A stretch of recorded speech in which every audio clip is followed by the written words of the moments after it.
Hey guys, and welcome back to another NRL Fantasy Fanatics podcast. I'm Callan, and this is Will. Yeah, hey guys. So we're going to do this one a bit differently. In the team list segment, we're not going to actually go through them as much. We're just going to tell the key stuff that have been taken out of these team lists and make it a bit shorter for you guys. So, just Terrell May in this game and Nathan Cleary out are the two talking points, I'd say. Yeah, 100%. Yeah. Nathan Cleary is definitely a massive talking point we need to talk about with the injuries and what you should do with him. We'll go through later with the buy, who you should buy maybe for him. But But he's most definitely a importantly, sell. don't be a direct swap to Nico Hines. If you do sell him for someone value for like 700 or 600k. And Terrell May is a very strong captaincy option this week for starting. Yeah, could be consistent. He's definitely starting, may get more minutes. We know he's a PPM beast, could be 70 plus this week. Yeah, but we've seen no bench hooker, so Mitch Kenny for 80 minutes again. In this game, so you see Cam Murray listed. Havili dropped, which means Cook back to 80 minutes. And it looks with this bench like Cameron Murray could be playing big minutes again. And you see on the other side of the ball, Sam Hughes still there. No changes for them again. So, yeah, just a big talking point of this team list is Damien Cook back. Do we buy him or not? And Cam Murray. Cam Murray could be a captaincy option this week. Definitely going to be a big game for both sides. Bulldogs to hopefully go 2-0, but Rabbitohs to hopefully break that drought they have right now and get off the bottom of the ladder. They're in a bit of shambles, the Rabbits, but honestly, the big takeaway from this would be hopefully Trell Mitchell can not score 30 points, or he may be a sell or sort of sideways swap, or he could be seeing Cameron Murray as a captaincy option this week. Yeah, and I just see Cam Murray get big minutes, and I think that there's no one really on the dog side you look at but bringing in right now, probably just holding your players you got. On the side, so you see Walsh gone, and you see the big out of Piakura gone and Jaden Hunt in. Mm-hmm. So, and Corey Oates onto the bench. I actually don't know much about Jaden Hunt as a player. Oh, he's all right. I wouldn't be looking to buy him just because I think Piakura is only out for a couple of weeks, and it looks like Corey's there to take his minutes. But with two middles listed, Pat Carrigan for 80 minutes, and he looks like a very strong buy. Yeah, I got him last week. He could also be a captaincy option carry, and it's going to be like who you're going to take the gamble on this week. It will be either a forward or maybe like a back that you think that's going to get 70 points this week. But I think Carrigan could be a strong captaincy option this week for myself, as last week was 66 in a very, I'm going to say, whitewashed game for the Broncos. So we'll see. Well, you see Adam Reynolds back, which is good for the Broncos. And on the other side of the ball, you see just pretty much Ruben Cotter named. No changes to their 17. So, yeah, I think Fina Fuiaki, don't look at him this week. I wouldn't be looking at Valentine Holmes, even though he's been blitzing it. And, yeah, not much there to take out of there. It'll be interesting see what Tamalolo does with the minutes, honestly. See if he goes 10 this week or he goes 20 or maybe he might go for a half. It'll be interesting to see what's going on with him. On this side of the ball, we see Jaden Sewer back for which has to make way for Viliami for feeder. And the big talking point for me is Jack DeBellin dropped to the bench with Francis Molo starting. Yeah, Molo had a bit of troubled career. He has been good. I think he's played Origin, hasn't he, Francis Molo? Oh, he's been on the reserves, I think. Yeah, well, he's a strong forward. Like, he'd be a good start for anyone in any side. So I back that decision. It's just teams experimenting with this, why are they sort of sticking stuff out now.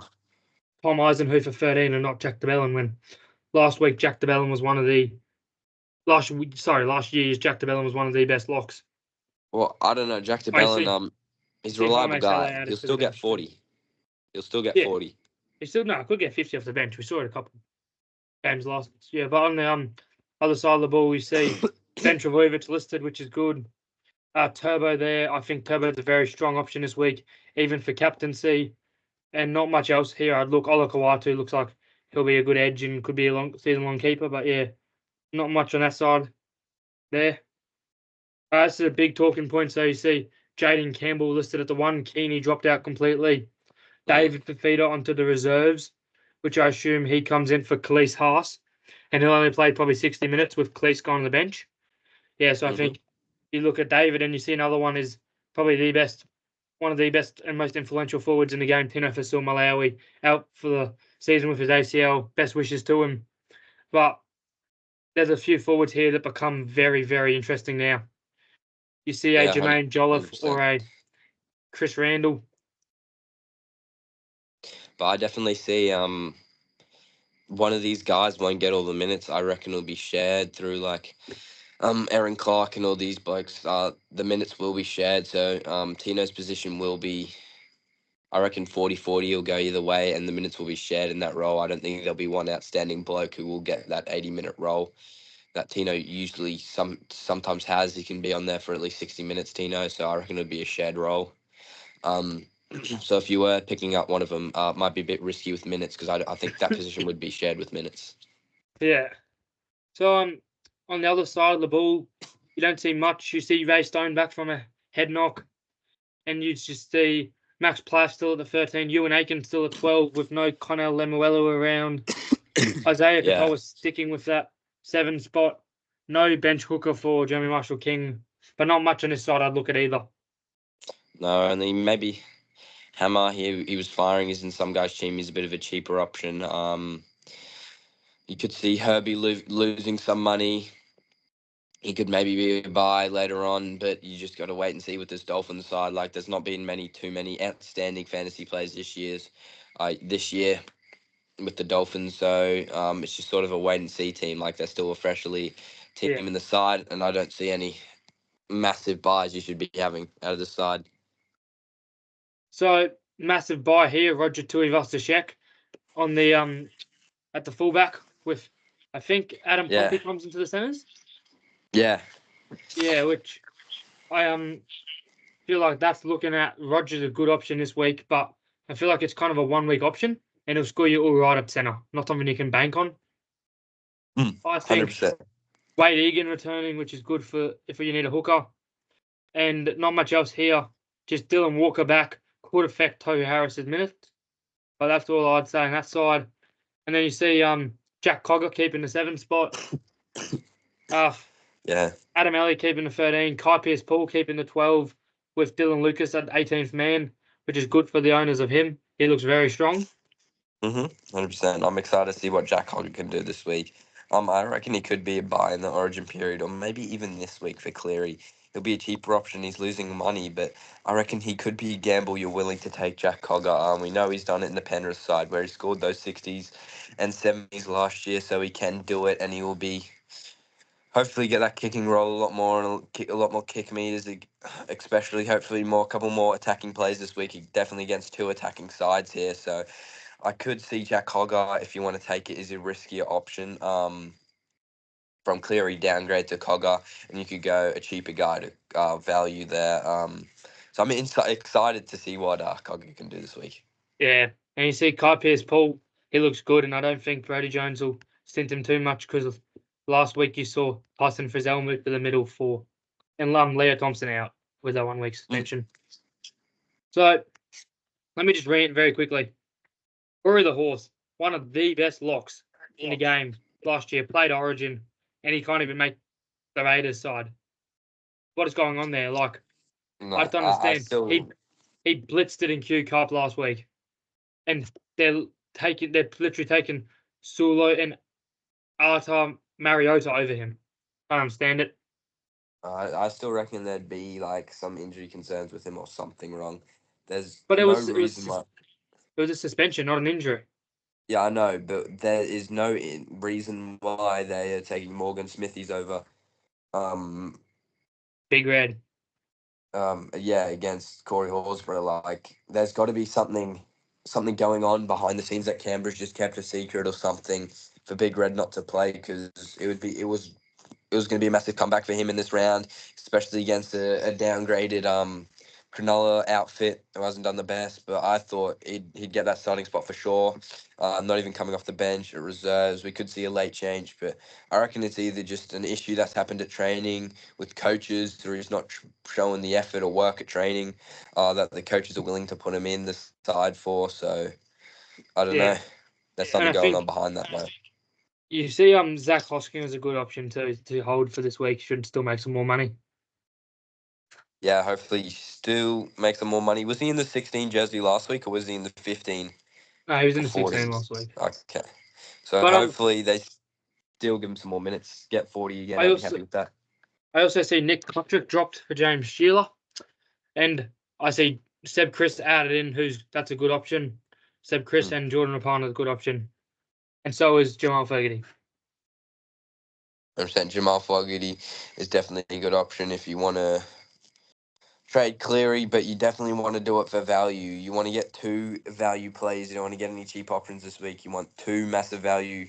If that's going to be the biggest takeaway from the podcast today, guys, it's going to be get your two value players at least 600k, 700k each.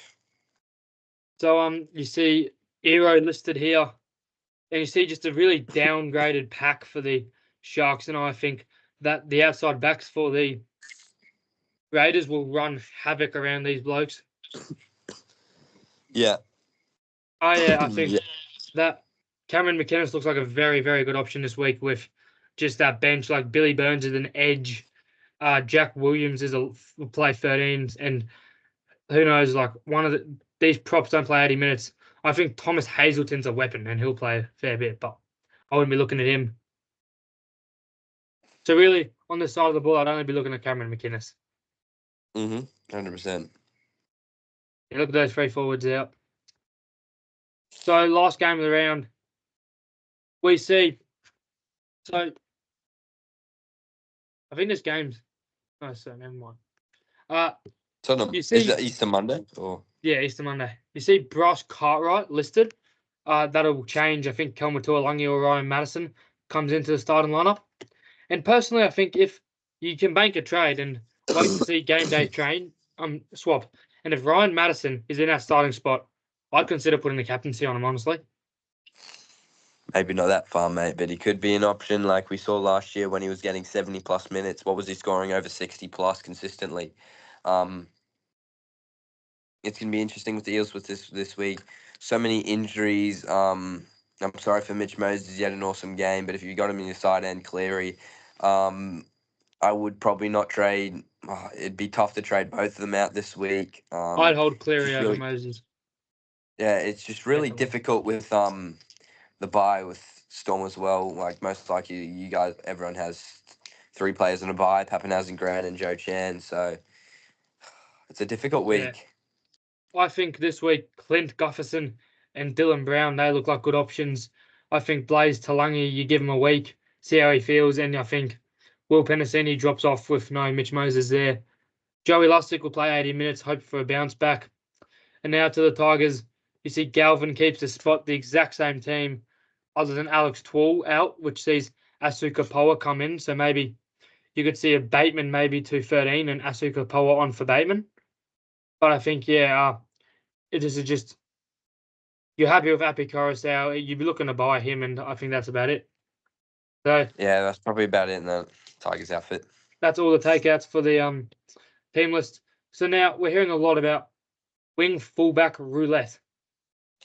So the first one I got Jaden Campbell. We see him return, and I'm hearing a lot about people thinking Jaden Campbell's an option, and I just think this week not really. Like, yes, he averages 44.3, but the Titans are just not playing good football right now, and like you kind of bank on the Titans. Like in all these games, they've been close enough, but the Titans are getting blown out here. I just don't see him having enough value to score enough.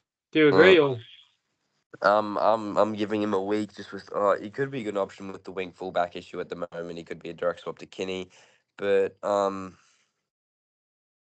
don't mind Jaden Campbell, but it's just going to be see what if he does like the same thing as Kinney, score those 15s with low attacking attacking attacking issues with the Titans over the last couple of weeks. I Had do some think issues that getting the ball over the line.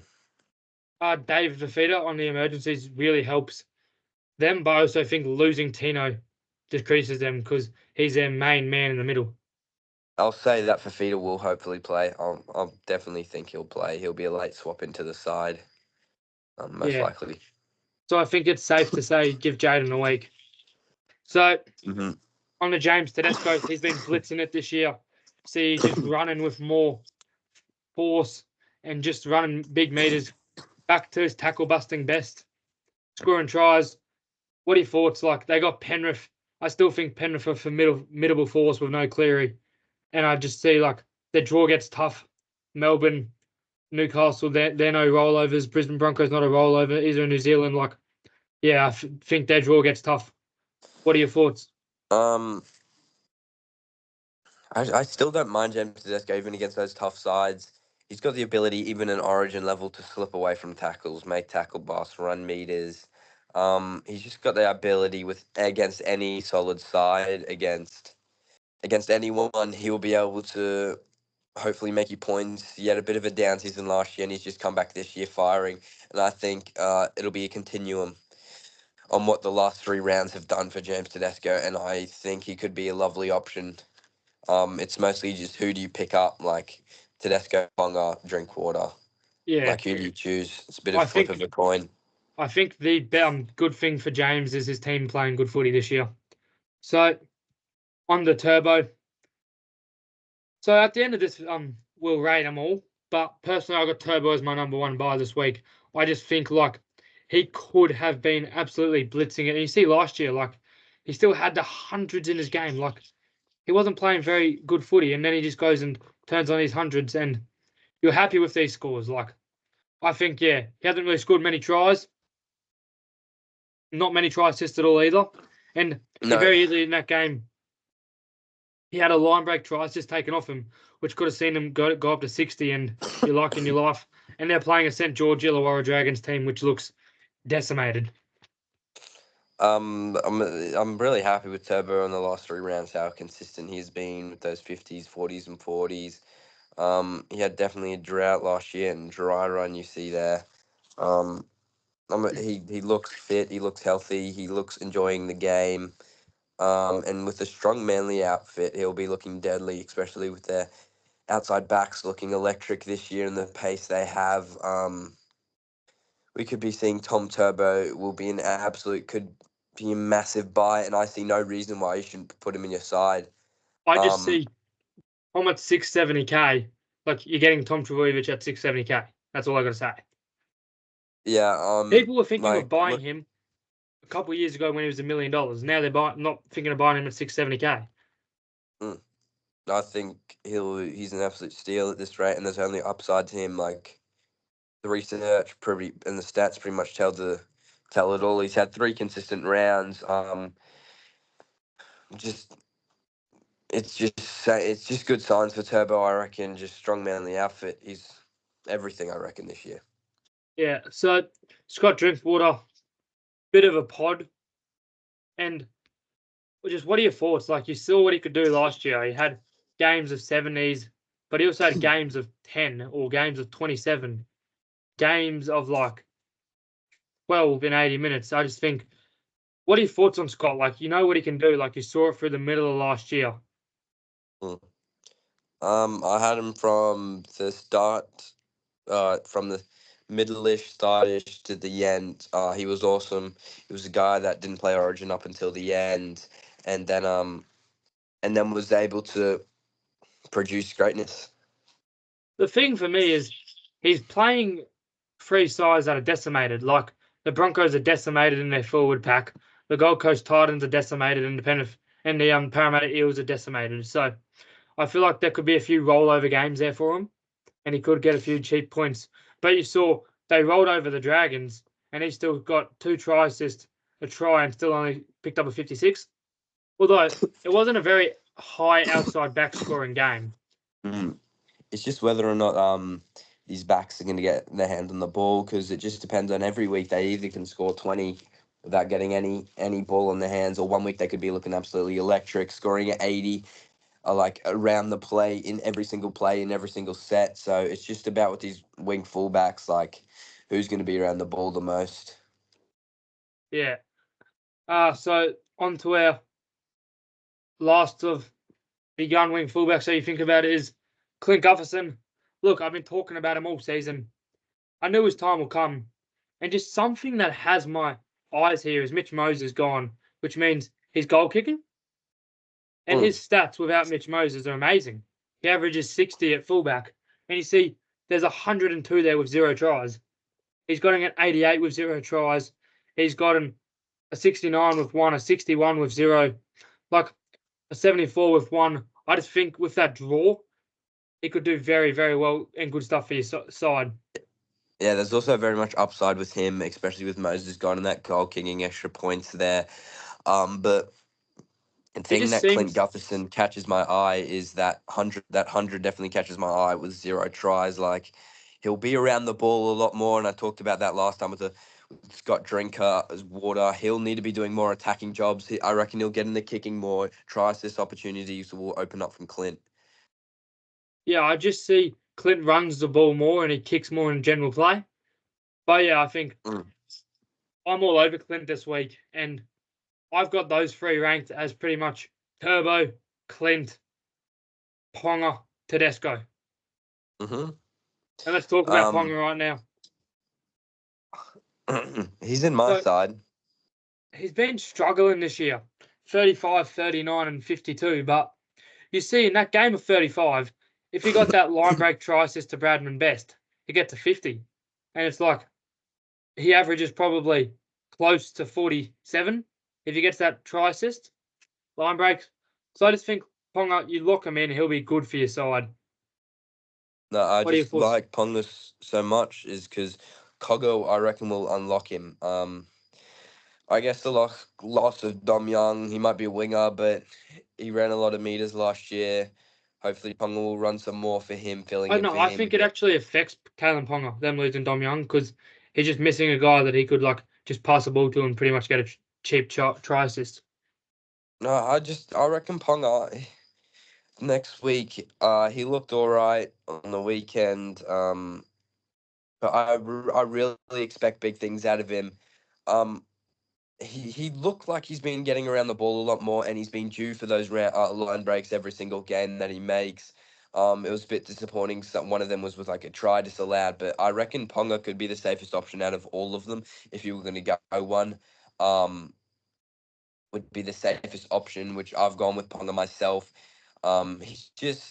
He's still cheap, but he was a Dally M last year. Like what he did to carve up last year was absolutely ridiculous, and the run that he went on, and I really back him in again this year.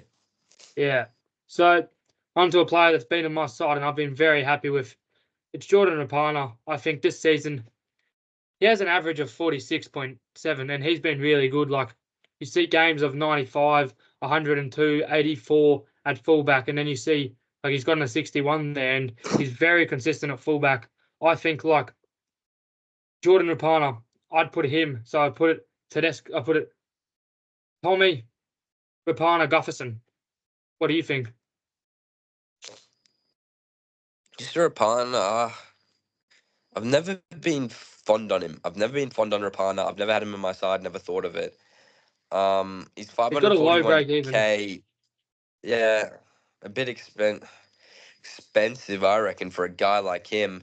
Like you look at that 48 average while at fullback. I just don't see it from the guy. I don't see him much as a fullback. I see him more of a winger. I don't see him doing a lot. I don't see him as a guy getting his hands on the ball as much as possible. Like Ponga, they don't have that electric, or Tommy Turbo or James Tedesco. They don't have that electricness about them. They don't have He just that he freak of runs the nature where ball. they could throw a double cutout pass. He runs the ball so hard though, and runs so many meters too. Like you see, look at this: like 12 tackle bust, 10 tackle bust, 15 tackle bust. Like he knows how to bust tackles, and you see, like his tackle bust went from 2 to 8. Yeah, I just don't see it from him. He could be a riskier option, but I see what you're talking about with Rapana. So is it pretty safe to say that Lachlan Galvin's the buy of the week and just get him in your sides? Yeah, 100%. Yeah, that's With all that that's got to be said. with that 60 last week, that was absolutely amazing. Not even too many attacking stats with that, just And one try assist. negative 13 break even, get him in. It's ridiculous. So Jamal Fogarty, like, you see what he's been able to do at full at halfback when with no Jack White, and he's just like, look at those kick meters are ridiculous. Mm.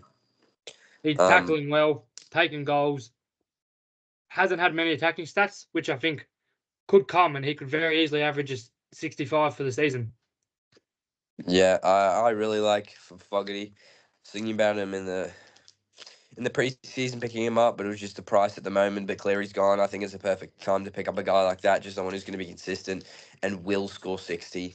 Like Ethan Strange, he doesn't do too much kicking. Doesn't. I just see Jamal Fogarty as that leader in the side who will take action with the ball in hand and really with that kicking role too.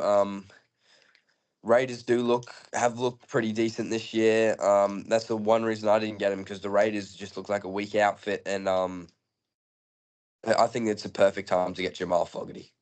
Yeah, I agree. I wouldn't put him as your first priority though. So Oh, maybe this guy you might. yeah, I just think Pat, like, again, he filter his stats with no Payne Haas. They're ridiculous. Like, he averages 66.2, and one of that was take away that game. You put minutes over 60. It's just a ridiculous average, 65.1, very consistent, one score below 60. Like, he's getting you points, you know it. I was watching that game and I was just thinking, I'm going to check it and he's going to be an 80 points.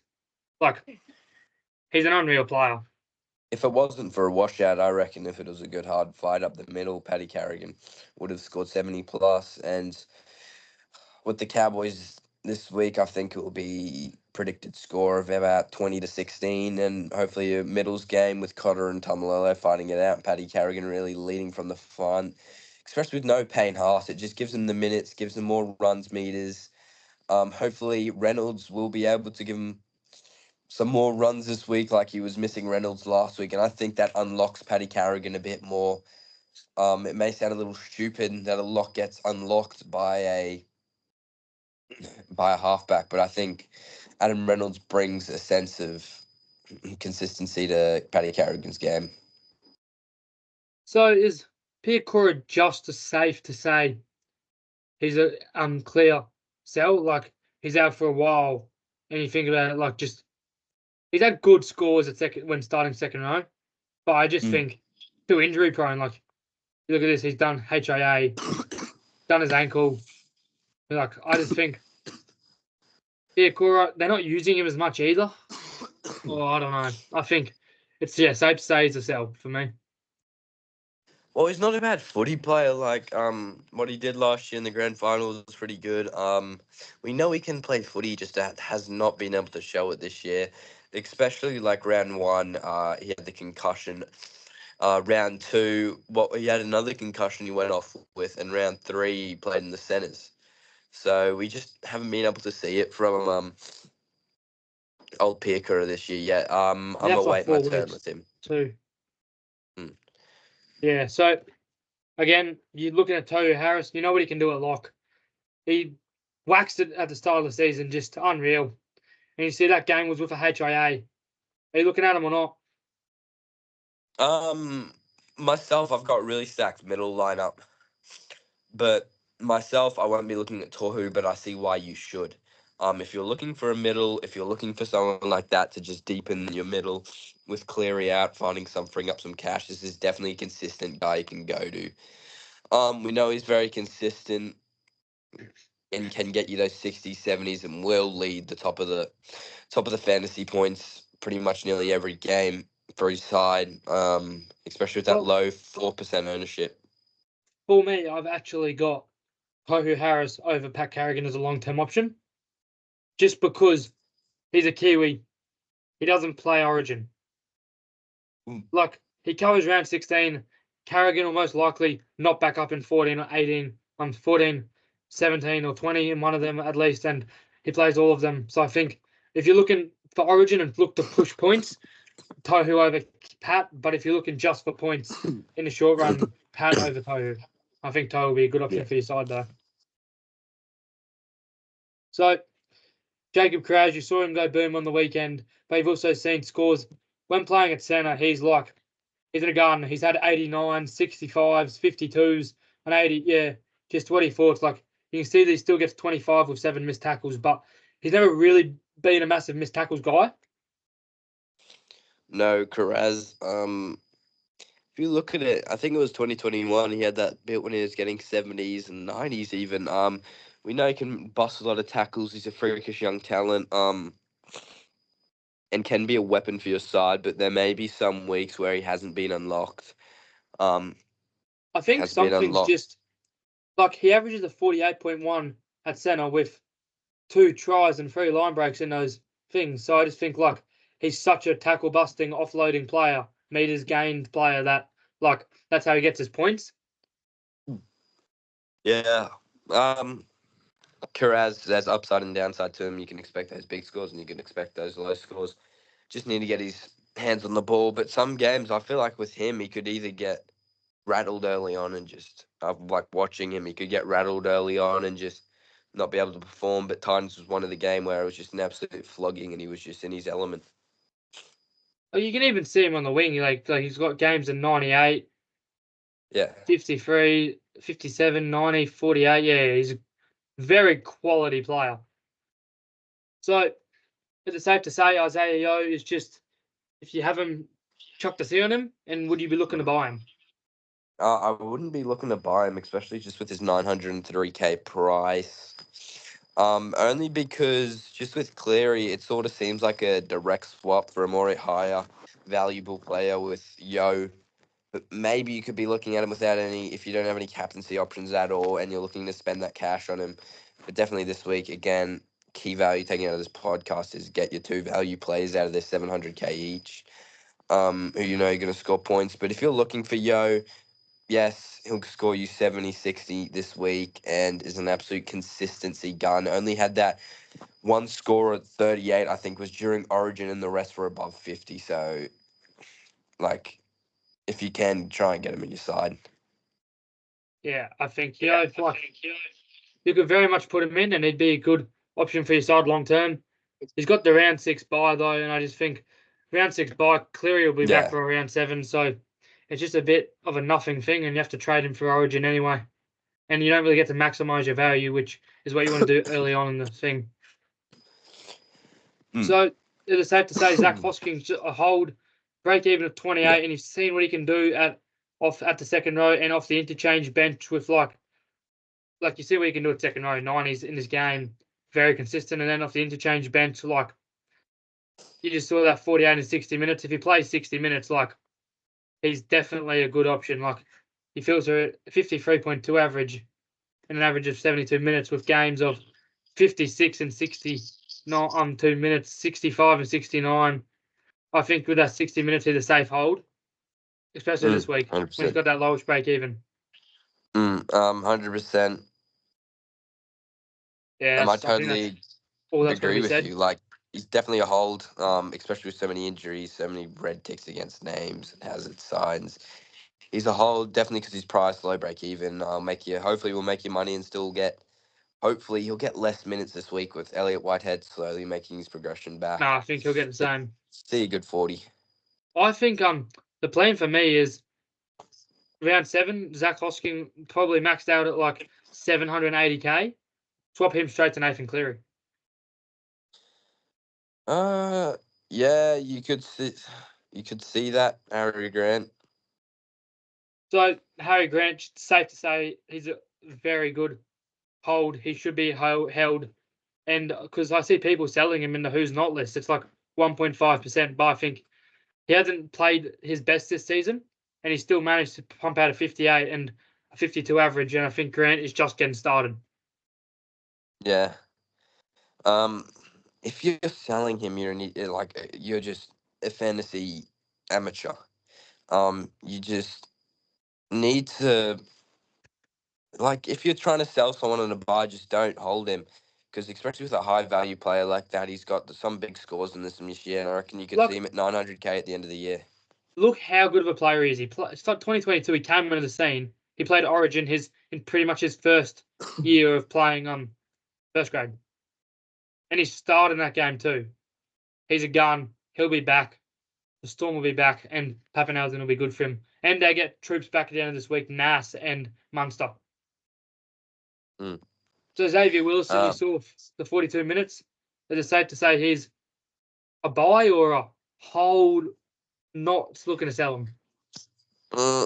You definitely wouldn't sell a bloke like this, especially to be playing with the 9 break even. He'll make you money. But I wouldn't see him as a buy. You got to trade out Cleary this week, maybe. Or Moses, or like whoever's injured.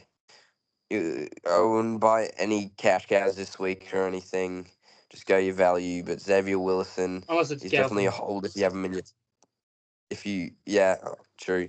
If you have Xavier Willison in your side, just try and you just hold him. You won't buy him because Haas will be back in hopefully another 4 weeks, and you won't make too much money, maybe 100K, but you still do take that. Yeah. And the last one of the buy, hold, sell segment, Ruben Cotter, is he just safe to say a hold at lock? Like, you saw him got 65 and 60, 66 and 65 minutes the last 2 games, and he pumped out a 40 in one of them. Is he a hold, or what are your Yeah, thoughts? it's 100% a hold. There's You just wouldn't be so looking many to buy injuries him, this though, week. I don't think. No, you wouldn't be looking to buy him. He just had that ankle injury next week, and he has been named to play. Um, he'll be right this week, and expect maybe 50 out of him. I don't think he'll play like 70, maybe not even 80 minutes because of that ankle injury that hurt him last week. So expect maybe a 50 out of him max, I reckon. But still, points, you take it with this many injuries. Yeah, I agree. So, guys, if you're still here, thanks for sticking with us. We got one more segment, the pods with bods segment.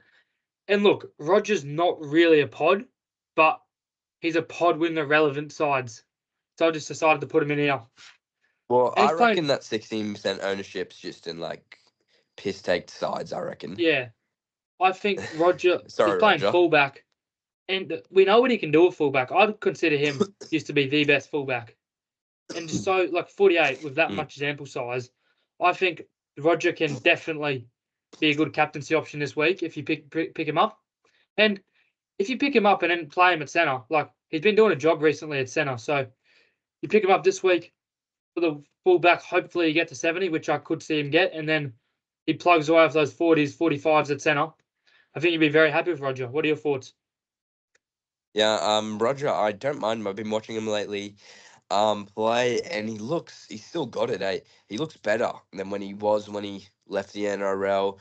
It was a good move. He's taking a break now, and he's back and he's fresh. He's looked really nice. It's just the way they started him with how expensive he was. He's a great fantasy player, especially at fullback. He gets his hand on the ball. He'll run the meters. Um, He breaks a lot of and he's tackles a too. great attacking player. Yeah, Yeah, and I see him so much upside to this bloke. It's just maybe if we're looking, he could maybe lose some cash. If not, but if you're looking for a pod or someone like he could be big, he'll win you a head to head, Roger. yeah. I got this is the pot of the round, Dylan Brown. And look, I had someone request not to talk about him because it was his pod, but I'm sorry, I have to. Just look at these stats without Mitch Moses. 63.2 average. You see 84s in there, and that's with 3 tries. You see 84s in there, 77s, 81s, 68s, 78s. Like he gets his hands on the ball. He runs still. He kicks a lot more. It's the Clint Gutherson effect pretty much. And he still tackles a lot.